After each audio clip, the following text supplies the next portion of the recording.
salve pessoal, sejam bem-vindos. Está no ar mais um podcast do Memória Alviazul, o de número 43.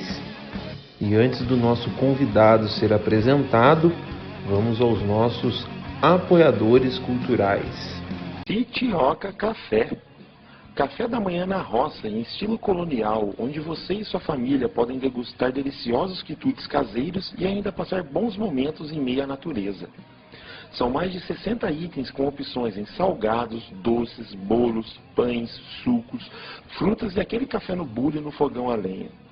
Também tem opções especiais para dietas com restrições. O cardápio é caseiro, feito sempre com ingredientes frescos e de ótima qualidade. O atendimento é especial, fazendo com que você realmente se sinta como se estivesse na varanda da casa da vovó. O café é servido aos sábados, domingos e feriados, das 8 da manhã ao meio-dia, no valor de R$ 35 por pessoa, com cortesia para crianças até 8 anos. No Sitioca Café, você também pode realizar seus eventos corporativos, confraternizações ou ainda comemorar aquela data especial. O Sitioca Café se localiza na Estrada do Pinheirinho, 1300, apenas 2 quilômetros da Ponte do Paraíba. Para entrar em contato, é através do WhatsApp 12 99135 1340 ou pelas mídias sociais, @sitioca, com K.café, sem um acento no E. Sitioca Café, o melhor café do campo. Pois bem, nosso convidado de hoje é mais do que especial. Ele que fez parte de um dos maiores títulos, se não o maior da história do Esporte Clube Taubaté, o Campeonato Paulista da Divisão Intermediária de 1979. Inclusive, já participou aqui do podcast, mas junto dos seus companheiros e time, no especial que fizemos sobre o título. Quem não ouviu, vale muito a pena ouvir, tá bem legal. Ele que começou no futebol, no futsal do Cruzeiro, mas se profissionalizou no futebol de campo no Atlético Mineiro, onde foi campeão brasileiro de 71, passou por Guarani, Operário do Mato Grosso, até chegar em Taubaté e brilhar com a camisa do Burro da Central, onde foi fundamental para a conquista do título de 79. Ronaldo Nogueira, senhoras e senhores, o popular China. Fala, China, tudo bem? Obrigado por ter aceito o convite em participar aqui do podcast do Memória Alviazul. E fala pra gente onde você começou a sua carreira no futebol, como que foi, como você se tornou jogador de futebol. Beleza, Jefferson. Prazer é todo nosso em participar do Memória Alviazul e contar um pouquinho da nossa trajetória. Eu comecei no futebol de salão, né? No Cruzeiro Esporte Clube, na década foi 64 até 68. Depois fui para o Atlético Mineiro, também no salão, e depois que fui convocado para a Seleção Brasileira de Futebol de Salão, no retorno, em julho de 71, antes de começar o brasileiro, o primeiro campeonato brasileiro, o Tele me chamou para fazer os testes no campo e me aprovou. E como que foi ir para o futebol de campo, China? Você sentiu muita diferença? E você já tinha esse sonho de se tornar jogador profissional? Ou quando você foi para o Atlético, o TD te aprovou, você falou, ó, dá para viver disso daqui? Como que foi? Eu tenho toda uma história, né, de família, de jogador de futebol, né? Meu avô foi técnico, foi jogador, foi diretor do Cruzeiro, do Palestra, né, Itália. depois se tornou Cruzeiro. Meu pai foi jogador do Palestra do Cruzeiro. Meus tios, meu irmão foi jogador do Atlético até no Aspirantes, depois resolveu estudar. E eu jogava salão e campo no Cruzeiro. Depois fui só pro salão do Atlético. E na oportunidade que o Tele me chamou, eu encarei com tranquilidade, não vi muita diferença não. Que a maioria dos jogadores de futebol de salão da época ia pro futebol de campo. O exemplo que nós temos aqui, vocês devem lembrar, é o Ronaldo Drummond, jogou no Palmeiras, Tostão, né? Palinha jogou no Corinthians, 77, Eduardo Rabivaca, que jogou no Corinthians, Joãozinho, né? Então era uma situação natural, né? Essa passagem do salão para o campo. E eu acho que eu me dei bem, me adaptei bem, comecei como ponta, Tele me usando como ponta, me dando oportunidade tanto na ponta direita como na ponta esquerda. Depois me firmei como camisa 10, né? Um meia ponta de lança da época. E aí fomos nos aprimorando. E eu acho que o jogador de salão ele tem uma visão muito grande do espaço, né? Que é acostumado a jogar no espaço reduzido. Quando vai para o campo, ele tem uma visão bem ampla do que é o jogo, né? Pensamento rápido, raciocínio rápido, os dribles, isso ajuda muito. Aí eu fiquei no Atlético 71, 72, 73 nós fomos para o Estado Nacional de Manaus disputar o brasileiro, junto com jogadores famosos, né? Como Cerezo, Ângelo. A partir daí voltei ao Atlético 74, disputei um brasileiro, mais um brasileiro. E surgiu a oportunidade de ir para o futebol grego. Nós estávamos no período de intersafra aqui da Copa do Mundo de 74, o Brasil tinha ido mal, enfrentando uma crise financeira na época. E a oportunidade, vamos lá, ficamos conhecendo a Europa, viver em uma outra cultura, né? Foi legal, mas assim, era um futebol ainda semi-profissional. Não era uma liga europeia, né? Então, eu vi que não tinha muito futuro ali, resolvi voltar depois de 1 ano e meio de contrato. Legal, China. E como você disse, né, sua família já tinha uma ligação com o futebol e em especial com palestra, né? Hoje o Cruzeiro. O fato de você ter jogado, você começou no Cruzeiro, mas você ter ido do futebol de campo para o Atlético Mineiro, criou alguma situação para você na família, né? Porque em Minas ou você é Galo ou você é Cruzeiro, né? Tem o América, mas é menor, né? Como que foi de boa para você jogar no Atlético Mineiro? Familiar ficou meio assim? Como foi essa situação? Na verdade, não, eu não me preocupava muito com isso, não. Porque quando você abraça uma profissão, você tem que ir onde a oportunidade te dá melhores condições, né? Eu, quando saí do Cruzeiro, fiquei bem chateado porque o Cruzeiro descumpriu uma série de compromissos comigo na questão escolar, né? E eu sempre tive vontade de estudar. Então, eu estudava num colégio bom em Belo Horizonte, Colégio Santo Agostinho. E o Cruzeiro descumpriu os compromissos, pagar as mensalidades na época. E o Atlético me ofereceu, além do pagamento da escola, na época, ele ofereceu uma ajuda de curso. E todo mundo ficou sabendo o que aconteceu. É, parte da família, eu nem sei até hoje, pra falar a verdade, se são cruzeirenses doentes, mas eu não fiquei preocupado com isso, não. Eu segui minha vida, né? Aí, seguindo, quando eu voltei da Grécia, eu tive proposta do Atlético,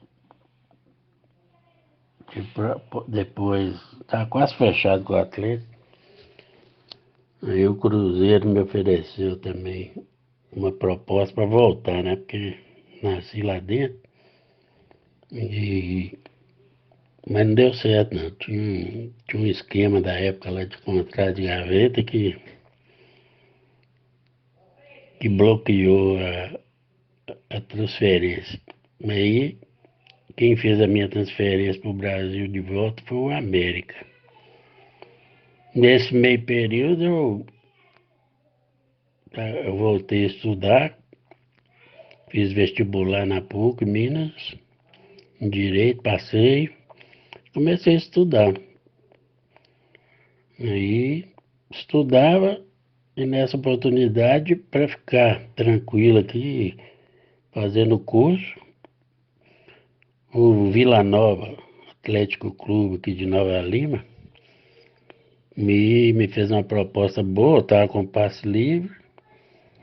E aí fui jogar no Vila. Fiquei um ano e meio no Vila, fui campeão da Taça Minas Gerais. Isso no 76, 77. Final de 77 fui para a América, disputei um brasileiro de 78. E antes disso, o Guarani de Campinas queria me levar, o Casalberto Silva. Esteve aqui, mandou me contratar, mas a América não liberou, isso em março de 78. A América não liberou, eu tive que disputar o campeonato pela América. E assim que o Guarani foi campeão, para minha surpresa, o Casalberto Silva mandou me buscar para ir para o Guarani. Aí eu fui, fiquei no Guarani quase um ano. Voltei depois do Guarani, fui no Mato Grosso, fiquei lá no Operário de Várzea Grande, fiquei 4 meses só lá. Aí aconteceu o convite do Taubaté.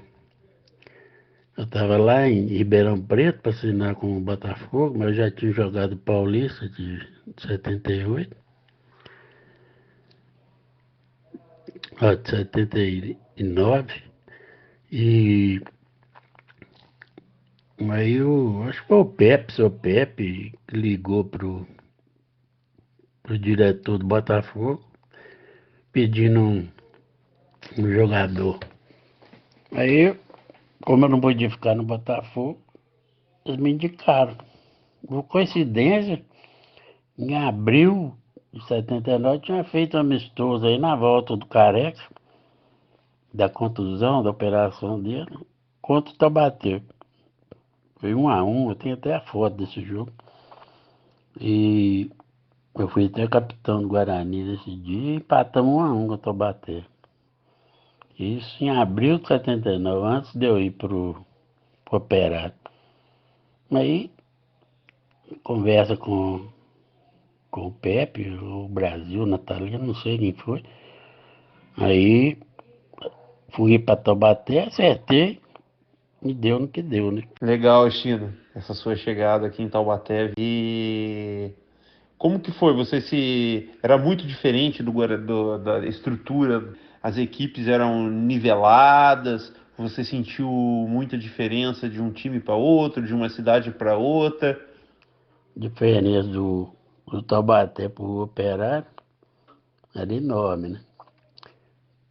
Pro, em prol do Taubaté. O Taubaté tinha uma estrutura até boa demais, né? Para a época. Concentração, tem o seu próprio estádio, é, uma torcida, né? Vibrante, pagamento em dia, tudo. Foi muito bom. Eu acho que as forças, né? As forças do bem trabalharam para que a gente tivesse Taubaté no momento certo. Eu acho que nada por acaso.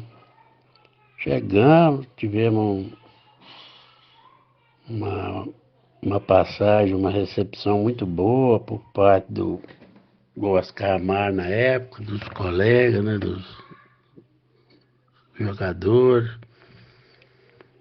Nós tivemos alguns caras que não ficaram conformados, né, quando nós chegamos, meio Buzuca, né, que fomos os últimos. E chegamos para ser mais, para compor um elenco, né? Eu cheguei com a tarde de ser titular, né, reserva, mas o Oscar viu a qualidade necessária para a gente compor a equipe ali. A equipe já tinha uma estrutura, né, de jogo, e eu acho que encaixou. Encaixou. E tivemos um primeiro jogo sensacional fora de casa, no início do retorno. Ganhamos do Santo André lá, gol do Piorra, né? Uma chuva, campo bem molhado, um frio danado, mas eu não esqueço da narração do Bonani, J. Bonani na época, e até comentando, falando, esse jogador nasceu para jogar na intermediária, e papapá, e falou pra caramba, elogiou o jogo. E realmente eu estava numa forma boa, estava fininho, né, correndo muito, e eu acho que deu tudo certo ali. Um meio campo criativo, uma defesa firme, time muito técnico, dois pontas excelentes, artilheiros, né? Não sei se vocês sabem, mas Taubaté acho que fez 3 artilheiros em 79. Antônio Carlos, Toninho, Mauri, acho que até o Betinho também. É por isso sempre é fruto do meio de campo, né? Meio de campo, líder em assistência de 79, né? Isso não foi só 79, não, 80. Nós trabalhamos e colocamos Edmar como artilheiro do Campeonato Paulista, 80. 81 tive outro artilheiro, o Adilson. Né? 82 eu já tinha saído, né? Eu não lembro se teve o mesmo rendimento. Eu fui para Cruzeiro, encerrar minha oportunidade que o Cruzeiro me deu para encerrar minha faculdade, né? Que era o último ano, de 4 anos aí na Unital. Então, eu achei assim, sensacional tudo que aconteceu. Foram 4 anos de Taubaté, 4 anos muito, muito produtivo, né? Consegui me formar, e isso eu agradeço muito a cidade, a torcida, o respeito que eles sempre demonstraram por nós, né? Eu acho que nós atribuímos a altura com o título de 79 em cima do maior rival, né? E como você disse, né, você chegou no retorno, né? Primeiro jogo no retorno da intermediária de 79 e caiu como se fosse uma luva no time, né? Só reforçou a equipe que já era bastante forte. E foi justamente no retorno que o Taubaté deu aquela alavancada, né? Aquela arrancada para chegar nas cabeças, né? E antes de chegar ali no quadrangular, né? Você falou desse jogo em Santo André, difícil. É, antes de chegar no quadrangular, jogos que você lembra que foram mais complicados para o Taubaté, adversários difíceis, campo, torcida, que era complicado de se jogar. A gente, quando nós chegamos, o Oscar colocou a forma de trabalhar da equipe, e a gente tinha estratégia de jogo montada, né? No início do jogo a gente pressionava, marcava linha alta, né, que eles falam hoje. para ver se a gente liquidava logo de cara. Isso tanto fora como dentro de casa, né? A estratégia era a mesma. Quando não dava certo, o adversário estava bem posicionado defensivamente, a gente vinha marcar na linha baixa, cá no meio de campo, para explorar os nossos pontas que eram muito rápidos e muito inteligentes, né? E a gente sabia que era só colocar a bola nas costas da defesa adversária que eles chegavam na frente. Então, isso deu resultado muitas e muitas vezes. Além também de ter um jogo aéreo bom, com o Botu, com o Buzuca, com o Ari, né? Eu acho que nós tivemos um jogo decisivo no segundo turno, que foi em Limeira, contra o Independente de Limeira, nem é o outro time lá não, o Inter não, era o Independente. Nós estávamos perdendo de 2-0, primeiro tempo, e aí conseguimos empatar. Ali eu vi que a gente tinha uma destinação especial para aquele campeonato. E a gente sempre enfrentava dificuldades com a arbitragem. No quadrangular final, antes da classificação dos 6, nós tivemos um jogo lá em São Carlos, jogo difícil. Fizemos 2 gols de falta e o Romualdo anulou os 2. Aí eu fui conversar com ele falou assim, vocês já estão classificados, não preocupa com isso não. Aí eu falei, tá certo.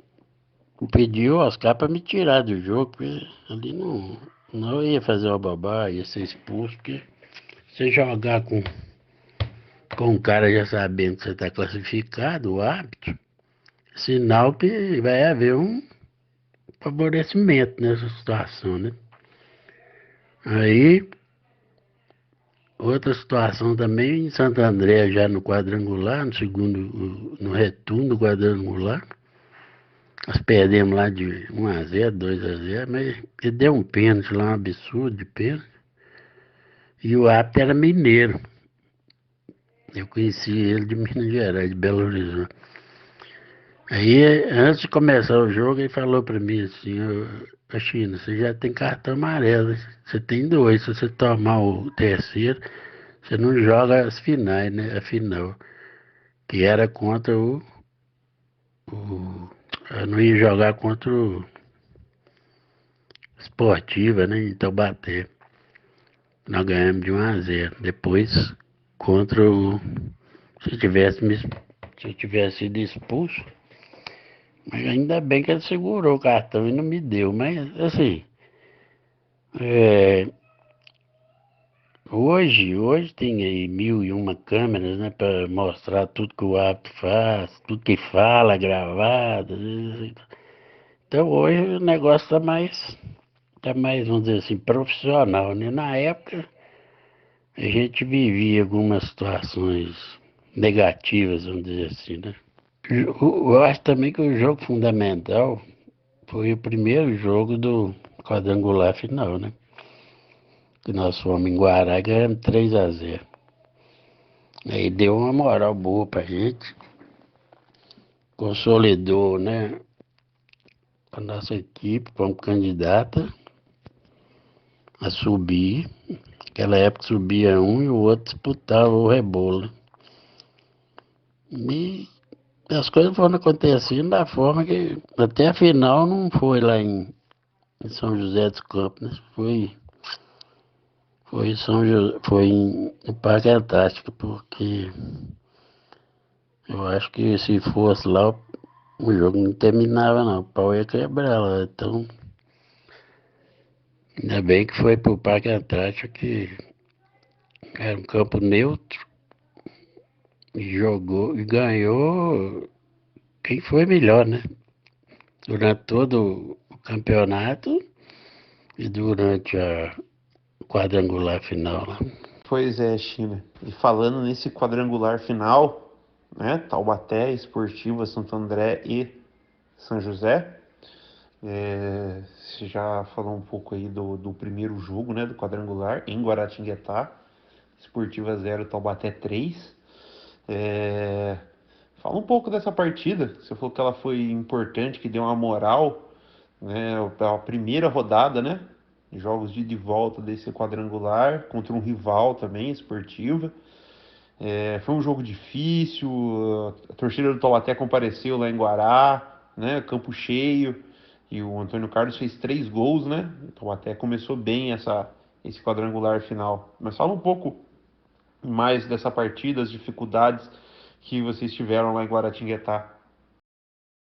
O Esportiva era um time bem experiente, jogava duro pra caramba. E nós conseguimos chegar e impor nosso jogo e fizemos os gols, né? De forma que fomos tirando o ímpeto da Esportiva de querer complicar o jogo pra gente, né? Quem faz o jogo ficar fácil é a nossa atitude dentro de campo, né? Nós tivemos uma atitude muito positiva de pressão, de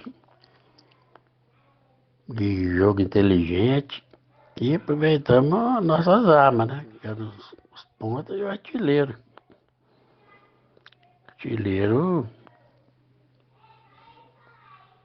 que fez tudo, inclusive o gol da final, né? Um gol todo complicado, aquele gol lá de.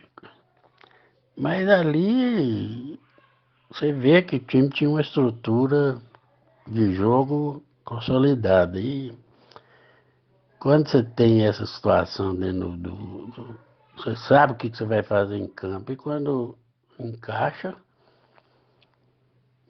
é, torna a partida favorável para você, né? Então, o que aconteceu foi isso. Nosso time foi muito aplicado, né? Teve o apoio da torcida. A torcida acreditava, apesar de uns dirigentes não acreditar, mas nós acreditávamos que poderíamos ser campeões da intermediária 79 e fomos, né? Então as coisas acontecem da forma que deve ser. E no retorno, China, contra a própria Esportiva, foi um jogo decisivo para o Taubaté ir para a última rodada com chances reais do título, né? Só que foi um jogo complicado, né? Queria que você falasse um pouco desse jogo também. Foi 1-0 para o Taubaté com um gol no finalzinho do Amauri. E esse dia aí, as coisas estavam complicadas, a bola não estava entrando, estava chovendo, né? Foi um jogo mais difícil do que o do primeiro turno, dos 3-0. A Esportiva complicou mesmo o Taubaté. Como que foi? Eu acho que teve mala preta nesse jogo aí, porque acho que eles não tinham mais chance nenhuma de classificação, eles vieram para complicar mesmo, né? Jogaram lá fechadinho, no estilo Henrique Passos, né? Que era o técnico deles, eu acho. Mas complicado, né? Mas sem brincadeira. Se tivesse estatística de hoje, né? Que os caras. Nós chutamos umas 50 bolas no gol, aquele dia, pra entrar uma, né? No finalzinho. Então, a proposta deles foi vir complicar, né? Complicar o melhor time da época, porque no mesmo instante que estava correndo o jogo em Taubaté, estava correndo o jogo em São José, né? São José e Santo André. E o jogo lá foi 0-0, né?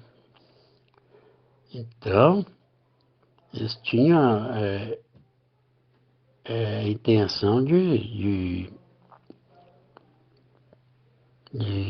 pelo menos empatar com a gente para dar uma real chance, eu acho, tanto para o Santo André quanto para o São José. A única proposta que eles tinham é essa. Mas prevaleceu, a justiça foi feita e nós batalhamos e conseguimos o gol do Maurinho. Um jogo campo molhado, estão aí pegando tudo, defesa deles bem postada lá, mas nós batalhando até que surgiu o gol lá no finalzinho. Graças a Deus, né? Que nos deu uma chance até do empate lá contra o São José, a gente poderia disputar o rebolo, mas nós ganhamos, então acho que fez justiça na época. Para quem não sabe, na partida que o China falou, São José e Santo André, houve um quebra-pau danado por um gol anulado do São José, bem anulado, diga-se de passagem, e houve um quebra-pau, invasão de campo, e por isso a última rodada do quadrangular, São José e Taubaté, não foi em São José dos Campos e foi em São Paulo. E nessa partida, China,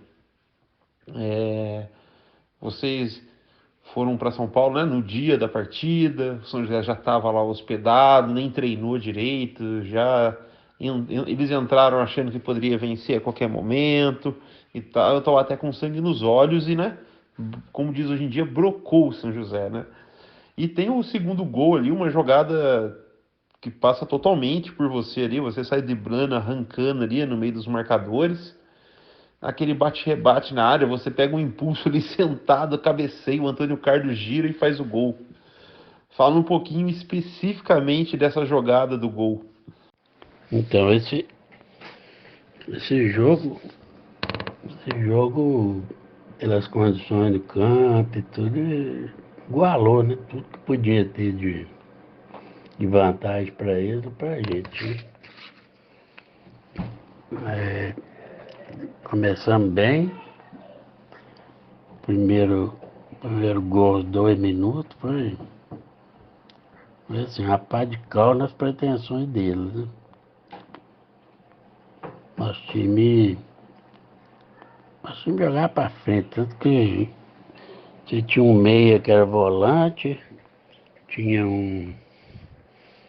dois meia atacantes, eu e Toninho, e 3 atacantes, então praticamente a gente atacava com 6, né? Nosso time era muito bom mesmo, assim, tinha muita condição técnica.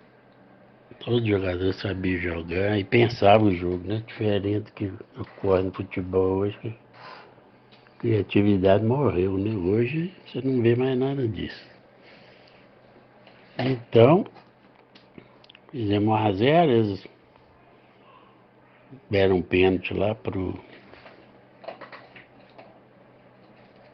São José, mas o Wagner pegou, sabia a forma do Darcy bater, mas conseguiram um empate também numa falta que pra mim não aconteceu. Depois eu vou te contar a história que o Aragão era amigo íntimo do Tata, né? Lá no clube de São Paulo, acho que é a Espéria, né? Que era o clube que eles frequentavam junto lá. Então, a gente fica sabendo de tudo depois, né? Quando eu fui jogar no São José, fiquei sabendo um monte de história. Mas o imponderável ali foi que, além das expulsões, né? Uma de cada lado, teve a segunda do Tio Marino, que eu acho que ninguém sabe, né? Que quem cutucou o Tio Marino fui eu. E ele me xingou, e o juiz achou que tinha xingado ele, então. Tem uns acham que não, que ele xingou pro árbitro mesmo, mas eu estava muito perto, eu sabia. Eu vi que o cutucão que eu dei nele foi de propósito mesmo. Não podia ser expulso. Se tivesse câmera igual hoje, eu ia ser expulso. E na jogada do gol, especificamente, a gente já estava com a vantagem de 2 jogadores, né? E acho que o Darcy não, o Ademir Gonçalves tinha machucado também. Estava mais fazendo número. Então, todas as bolas a gente pegava e lançava para o Mauri na ponta, pela velocidade dele. Nas costas do Nelson, que subia lá tentando empatar, tentando ganhar o jogo, né? E né, quando eu peguei a bola ali, o Adilson, que já tinha entrado, passou pela esquerda, o Darcy deu um passo para a direita para cobrir, tentar cortar o passe. E eu vi que ele optou por uma situação e eu, percebendo no jogo, eu resolvi levar, né? Levei a bola, dei um drible, troquei de pé ali, né, na hora. Entrei, mas eu ia fazer o gol, mas o Darcy, muito grande, né? As pernas compridas, ele me alcançou. E aí, né, eu acho que ainda foi pênalti. Ele me empurrou por trás. Antes de eu ia encobrir o goleiro. Ele me cutucou por trás e eu caí. Quando eu caí por cima da perna dele também. Aí ele atrapalhou o goleiro. A bola bateu no goleiro e voltou. Sobrou para alguém que tocou, ela bateu no goleiro, voltou e eu estava caído.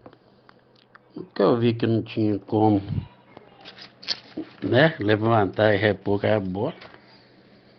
Eu vi, eu vi o Antônio Carlos em condições ainda.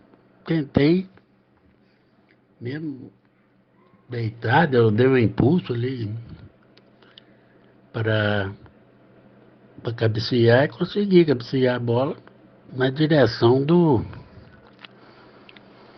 do Antônio Carlos. Mas aí o goleiro antecipou, mais ou menos dividiu com o Tonhão, com o Antônio Carlos. Aí o Antônio Carlos sobrou para ele e pôs para dentro. Mas eu vou te falar a verdade, quando você analisa o VT daquele jogo, era pra gente ter enfiado uns 4 ou 5 no São José, viu? Nós erramos muita chance depois do 2-1, nós erramos umas 3, 4 oportunidades assim de gol mesmo, tranquilo. Corremos um risco, né? Mas devido às circunstâncias, né? Nós corremos muito, tanto São José quanto Taubaté, para buscar o resultado. Graças a Deus nós fomos felizes aquele dia, né? E é um jogo que vive na nossa memória. A gente agradece até hoje o apoio que nós tivemos da população, da torcida especificamente, da imprensa, né? Que coincidência, né? Quando as coisas têm que acontecer, não tem jeito. O Campeonato Brasileiro, 79, estava paralisado por um problema na justiça lá. E, e não tinha nada para eles transmitirem, eles foram transmitir o jogo final lá do quadrangular intermediário. Isso passou para o Brasil quase tudo. É muito interessante, né, quando as coisas acontecem. E pois é, né, China? E tá na história, né? Tá na história, pode-se passar mais 100 anos que vão ser lembrados como heróis. Um dos maiores, se não o maior título até hoje do Esporte Clube Taubaté. E como que foi, China, Já foi falado algumas vezes isso, mas é sempre bom falar de novo. Como foi a chegada na cidade? A festa total, aquela comoção, título, acesso. Como foi a chegada na cidade? Eu vou falar uma coisa aqui que eu acho que eu nunca falei para ninguém. É, quando eu fui para Taubaté, e a gente já sentiu que poderia chegar, eu tinha dois filhos pequenos, né? Um com 3, 4 anos, o Rogério, e a Renata tinha 6 meses, nasceu até em Várzea Grande, lá no Mato Grosso. Aí o Pepe, seu Pepe, Deus o tenha, em bom lugar, nos, nos emprestou a chácara dele ali no Independência, né? E eu fiquei morando lá até o final acho que foi outubro que eles vieram, setembro, final de setembro, início de outubro, e nós ficamos até o final até entrar de férias, né? Então, no dia antes do jogo, meu filho estava com a garganta, febre inflamada, febre de 40 graus. Aí o Taubaté me deu toda assistência, doutor Ângelo, todos foram lá, ajudaram o menino. E eu fui tranquilo para São Paulo no dia do jogo, né? Aconteceu o que aconteceu, nós fomos no dia, que era uma opção mais barata. E também, você quer ficar até essas coisas também naquela época, São Paulo fica 1 hora e pouco aí de Taubaté. Então não tinha necessidade mesmo. Então, era um time humilde, tranquilo, mas consciente do que. Eu acho que tudo isso a torcida entendeu, né? Como é que era o esforço do grupo, né? De buscar um resultado, não só para a equipe, para nós individualmente, né? Mas também para a cidade, para o clube que nos acolheu também, né? Então, o retorno foi muito bacana. Quando chegamos em Taubaté, estava cidade de brincadeira. Na época devia ter uns 200 mil habitantes, tinha uns 100 mil acordados. Então, e o jogo foi transmitido, né? Igual fala a música aí, né? O burro da central aí. Então, foi transmitido pelo rádio e pela televisão, né? Então, a música fala a verdade. E assim, recepção incrível, né? E eu muito preocupado também em ir para casa para ver a situação que o Rogério estava passando, né? Já tinha melhorado tudo. Naquela época não tinha celular para gente falar por vídeo chamada nem nada, tudo era bem precário, né? Mas foi, assim, é indescritível, né? O momento que foi vivido pela cidade. E pode ser campeão de novo, subir para a primeira divisão. Que tudo não vai ser igual, não. Não existem dois momentos iguais na vida. E especial é esse, né? Para Taubaté, para gente, para torcida. Foram forças telúricas, né? Forças divinas que fizeram isso tudo acontecer na nossa vida. E a gente sabe disso, agradece a todos que participaram, os que estão nesse plano e os que já partiram. Te agradece de coração tudo que aconteceu aí. Sensacional, né, China? Muito sensacional tudo isso que vocês proporcionaram para o clube, para a cidade, para vocês mesmos, né, como atletas profissionais. Como falei anteriormente, ficou marcado para sempre na história. Mas eu queria falar agora, China, do ano seguinte, 1980, Taubaté na primeira divisão. E o primeiro turno desse campeonato, né, foi muito bom. O Taubaté ficou a 2 pontos de ir para as semifinais, com o Edmar fazendo muitos gols. Aí você disse, né, um jogo sozinho, né, meio campo ali abastecendo ele para fazer muitos gols. Eu gostaria que você falasse desse primeiro turno do Taubaté e depois na sequência você foi pro São José, né? Que o Taubaté não utilizou tanto você e você foi jogar a intermediária pelo São José, acabou subindo com o São José também. Se fizesse um resumo aí dessas duas passagens aí, o primeiro turno do Paulistão e depois a sua ida pro São José, onde você ficou sabendo de várias histórias, né, relacionadas ao ano anterior. Pois é, né? Eu sempre falo que o Taubaté tinha um time pronto aí para 3, 4 anos. Precisava assim repor umas peças e deu sorte, trouxe o Alfredo, Mostarda, trouxe o Edmar, trouxe algum. Mas o primeiro erro que aconteceu naquela época foi o tirar o Oscar Amar, né? Quiser nem dar uma chance para ele na primeira divisão, dirigindo o Taubaté. Começou a ter intervenção de empresário, querendo levar treinador. E com esse treinador que veio, teve muito esquema também de trazer jogador ali, jogador daqui. Depois, com o tempo, você fica sabendo quem eram os caras, que forma que eles trabalhavam e tudo. Não, assim, conduziram o Taubaté para uma situação que não era legal. Até tinha um time barato, pronto, para pelo menos 3 anos de primeira divisão, né? De divisão especial. Nós fizemos o primeiro turno excelente porque nós, nós tínhamos a equipe pronta.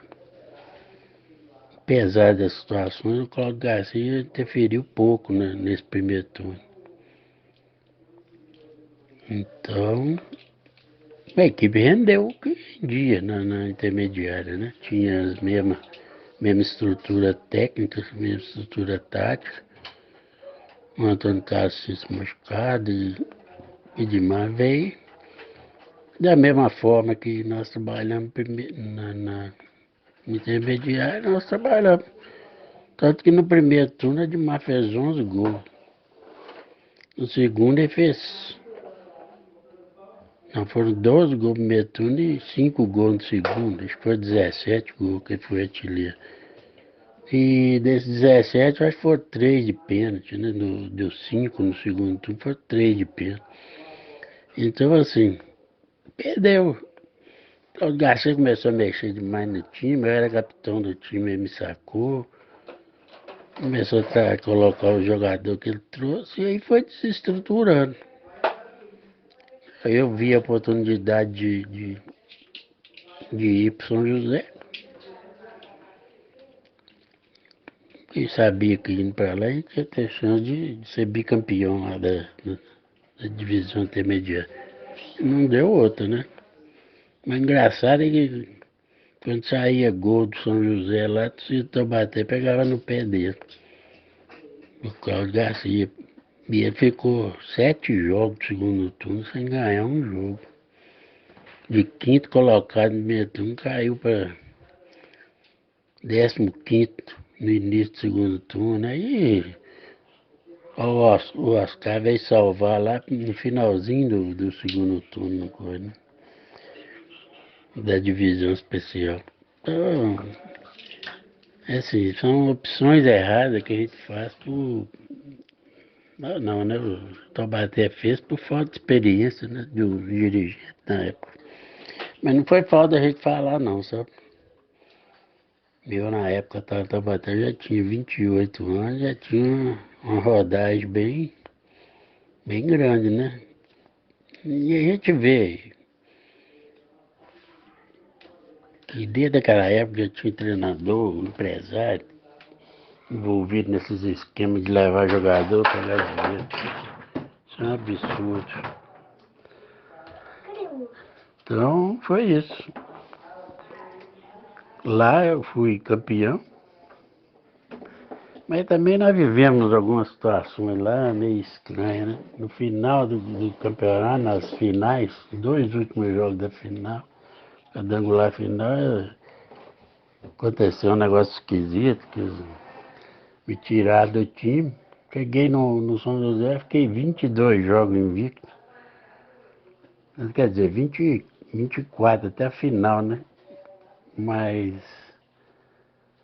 falar que eu e o Julião, nós vendemos o jogo, que nós éramos de Taubaté, assim, coisa de amadorismo de alguns colegas, né, que se diziam profissionais, mas egoísmo, o ego ferido, porque não jogava, né? Eu era titular, então aconteceu várias situações que a gente deve até esquecer. Boa, China. E vamos chegando aqui na parte final. Muito bom as histórias que você contou, sensacionais. Acho que o pessoal vai gostar bastante. E deixar aí aberto para você fazer suas considerações finais. Fique à vontade, mandar recado, abraço, enfim. É com você. Ô Jefferson, é isso aí, então nós agradecemos a oportunidade de ter participado aqui desse podcast com você, e essa oportunidade de nos dirigir à família taubateana, Esporte Clube Taubaté, desejando tudo de bom para todos e agradecendo mais uma vez pela acolhida que nós tivemos enquanto moramos aí e jogamos pelo Taubaté. Muito obrigado a todos.